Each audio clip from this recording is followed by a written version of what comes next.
Hello friends, स्वागत है आप सभी का डेली करंट अफेयर वीडियो में। आज तारीख है 24 जुलाई 2026। तो आज का सेशन बहुत ही खास होने वाला है। इस सेशन में सारे महत्वपूर्ण करंट अफेयर हम डिस्कस करेंगे। और अगर आप इस चैनल पर नए हैं तो चैनल को लाइक और सब्सक्राइब कर ले, ताकि डेली करंट अफेयर की वीडियो आपको समय पर मिलती रहे, आपकी तैयारी अच्छे से होती रहे। और यह करंट अफेयर का वीडियो फ्रेंड सभी एग्जामों के लिए, चाहे जिस भी एग्जाम की तैयारी कर रहे हैं, सभी एग्जामों के लिए करंट अफेयर का वीडियो है। आज के सेशन में जो भी क्वेश्चन मैप के माध्यम से बनेगा, मैप के माध्यम से समझने की कोशिश करेंगे। और जो भी महत्वपूर्ण क्वेश्चन बिना मैप के माध्यम से बनेगा, सारे हम मैप और बिना मैप दोनों से समझने का कोशिश करेंगे। तो आज का सेशन बहुत ही खास है। चलते हैं आज के हमारे पहले क्वेश्चन की तरफ। आज का हमारा पहला क्वेश्चन हो जाएगा, आज का पहला क्वेश्चन आएगा, प्रधानमंत्री नरेंद्र मोदी ने प्रतियोगी परीक्षाओं में होने वाली गड़बड़ियों को रोकने और त्वरित न्याय सुनिश्चित करने के लिए किसकी स्थापना की घोषणा की है? इसका राइट आंसर रहेगा option number B, fast track court यानी त्वरित अदालतें की घोषणा की है। Option number B right answer हो जाएगा। इसका कुछ डिटेल देख लेते हैं। इसका डिटेल की बात करें तो पेपर लीक मामलों में तेजी से सुनवाई और दोषियों को कड़ी सजा सुनिश्चित करने के लिए सरकार ने विशेष फास्ट ट्रैक कोर्ट गठित करने का निर्णय लिया है। अगला क्वेश्चन देखते हैं।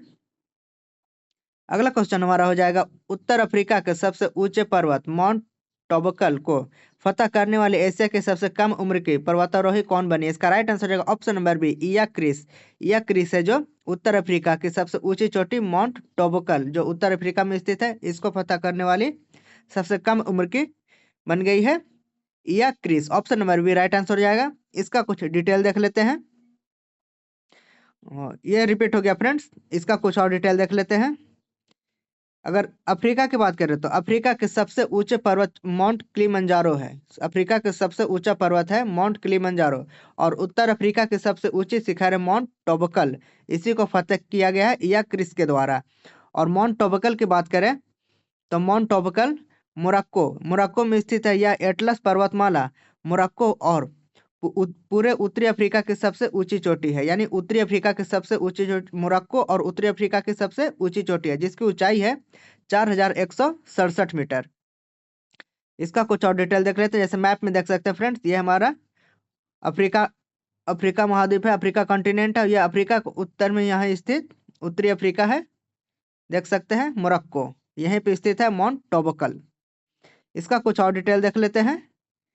मोरक्को, जैसे मोरक्को की बात करें तो मोरक्को की सीमा पूर्व में अल्जीरिया और दक्षिण में पश्चिमी सहारा से लगता है। यानी पूर्व में मोरक्को की सीमा पूर्व में अल्जीरिया से लगता है और दक्षिण पश्चिम में पश्चिमी सहारा से लगती है।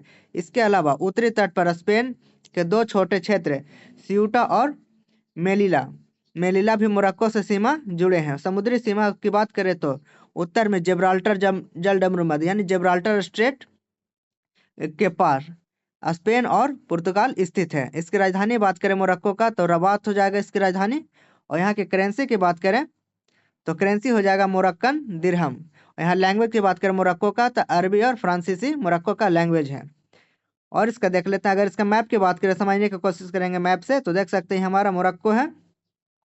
ये मोरक्को हमारा है। मोरक्को से कौन कौन सा सीमा साझा करता है? पहला हो जाएगा हमारा, देख सकते हैं अल्जीरिया और ये वेस्टर्न सहारा, दो देश जो सीमा साझा करते हैं। और इसके अलावा मोरक्को जो स्पेन से सीमा साझा करता है, जिब्राल्टर स्टेट, ये देख सकते हैं ये हमारे जिब्राल्टर स्टेट है, जिसमें दो भूभाग अलग हो रहा है। यानी अफ्रीका अफ्रीका महाद्वीप और एशिया महाद्वीप, दो भूभाग अलग हो रहा है। दो महासागर आपस में जुड़ रहे हैं, यानी भूमध्य सागर और अटलांटिक सागर। भूमध्य सागर और अटलांटिक ओशन दोनों आपस में मिल रहे हैं, तो ये जिब्राल्टर स्टेट बीच में है। यानी जिब्राल्टर स्टेट किन दो देशों को अलग करता है? तो मोरक्को और स्पेन को, दो देशों को अलग करता है, दो भूभाग को जोड़ता है। यानी एक बड़ा सा भाग हो जाएगा यूरोप का और अफ्रीका महाद्वीप का, दो भूभाग जोड़ता है और दो महासागर अलग हो रहा है, भूमध्य सागर और अटलांटिक सागर। तो ये था फ्रेंड्स, हम मैप के थ्रू समझ गए। इसका देखते हैं अगला क्वेश्चन। अगला क्वेश्चन हमारा हो जाएगा, केंद्रीय पूर्वोत्तर क्षेत्र विकास मंत्रालय ने मेघालय के किस जीआई टैग प्राप्त वस्तु को वैश्विक स्तर पर प्रतिस्पर्धी बनाने के लिए मिशन गोल्डन स्पाइस लॉन्च किया? इसका राइट आंसर रहेगा ऑप्शन नंबर बी, लकाडोंग हल्दी को किया गया है।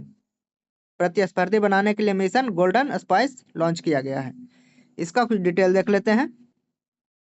मेघालय के मुख्यमंत्री और केंद्रीय मंत्रियों द्वारा 175.45 करोड़ रुपए की इस पंचवर्षीय परियोजना की शुरुआत की गई है, ताकि लकाडोंग हल्दी की वैश्विक वैल्यू चेन को बढ़ाया जा सके। इसका अगला क्वेश्चन देखते हैं।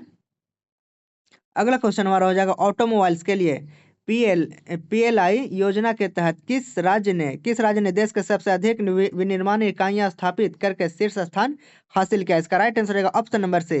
यह शीर्ष स्थान महाराष्ट्र के द्वारा हासिल किया गया है। Option number C right answer हो जाएगा। इसका कुछ डिटेल देख लेते हैं। भारी उद्योग मंत्रालय द्वारा लोकसभा में प्रस्तुत आंकड़ों के अनुसार महाराष्ट्र में इस योजना के तहत 66 विनिर्माण इकाइयां स्थापित की गई है। अगला क्वेश्चन देखते हैं।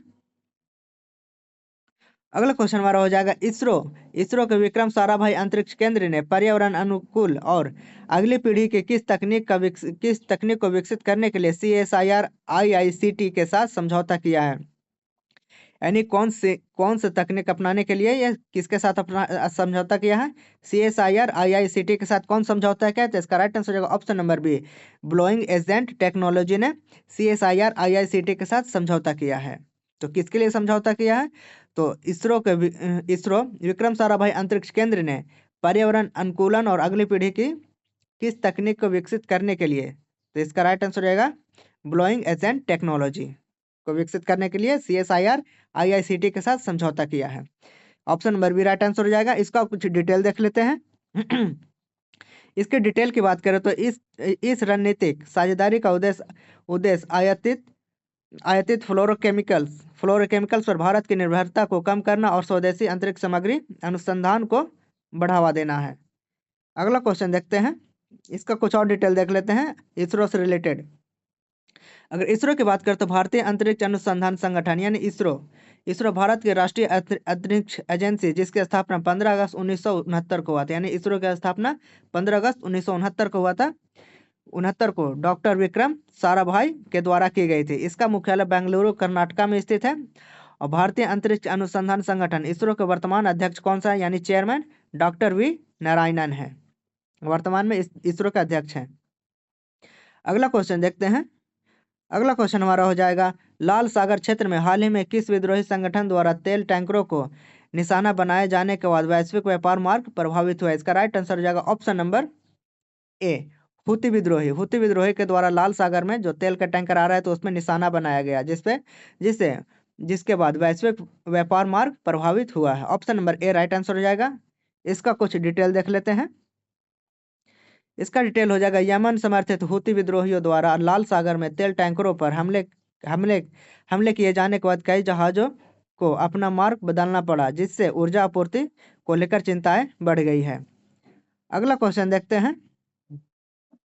भारतीय शतरंज ने किस युवा ग्रैंड मास्टर ने हाल ही में विश्व चैंपियन डी गुकेश को हराकर एक उल्लेखनीय जीत दर्ज किया है? जो भारतीय शतरंज में जो डी गुकेश इसके पहले विजेता थे उनको हराकर कौन जीत दर्ज किया है? तो इसका राइट आंसर हो जाएगा डी गुकेश को हराकर जीत दर्ज करने वाले हैं प्रनेश एम।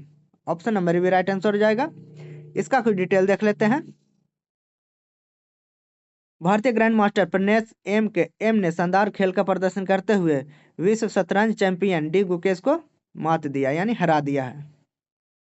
अगला क्वेश्चन देखते हैं।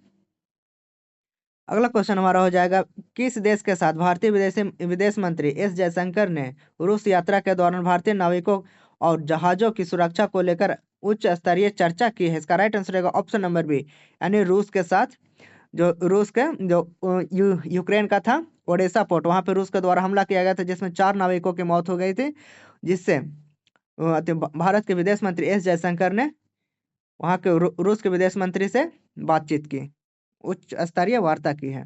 Option number B right answer हो जाएगा रूस। इसका कुछ डिटेल देख लेते हैं। विदेश मंत्री एस जयशंकर ने रूसी समकक्ष सर्गेई लेवरोव से मुलाकात कर रूस यूक्रेन संघर्ष के बीच प्रभावित हो रहे भारतीय नाविकों की सुरक्षा का मुद्दा उठाया है। नेक्स्ट देखते हैं। Internet and mobile association of India ने देश के डिजिटल कॉमर्स इकोसिस्टम को मजबूत करने के लिए नया मंच कहां लॉन्च किया है? इसका राइट आंसर रहेगा ऑप्शन नंबर सी बेंगलुरु में नया मंच लॉन्च किया गया। Option number C right answer हो जाएगा। इसका डिटेल देखते हैं। IAMAI डिजिटल और ई कॉमर्स गतिविधियों को बेहतर ढंग से विनियमित करने के लिए कर्नाटक के Bengaluru electronics commerce council of India की शुरुआत की है। अगला क्वेश्चन देख लेते हैं। अगला क्वेश्चन हमारा हो जाएगा असम राज्य में वर्तमान में कौन सी प्राकृतिक आपदा गंभीर रूप से जनजीवन को प्रभावित कर रही है? इसका राइट आंसर रहेगा ऑप्शन नंबर बी, भीषण बाढ़। असम में बहुत ज्यादा भीषण बाढ़ आएगा, जिससे वहां आपदा गंभीर रूप से जनजीवन प्रभावित हो रहा है। इसका कुछ डिटेल देख लेते हैं। लगातार भारी बारिश के कारण उफनती नदियों के कारण असम के कई जिले में जलमग्न हो गए, जिससे राज्य में बाढ़ की स्थिति गंभीर बनी हुई है। नेक्स्ट क्वेश्चन देखते हैं।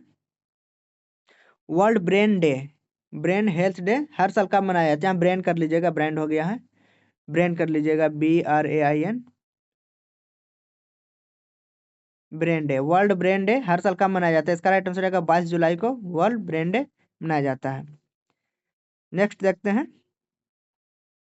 क्षेत्रफल के आधार पर कपास की खेती के मामले में विश्व में कौन सा देश पहले स्थान पर? इसका राइट आंसर हो जाएगा Bharat, option number A right answer हो जाएगा।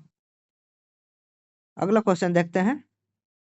बिहार का पहला पूर्ण नदी लिंकिंग प्रोजेक्ट कौन सा है? इसका राइट आंसर रहेगा option number C, Belwa Belwa Minapur link channel.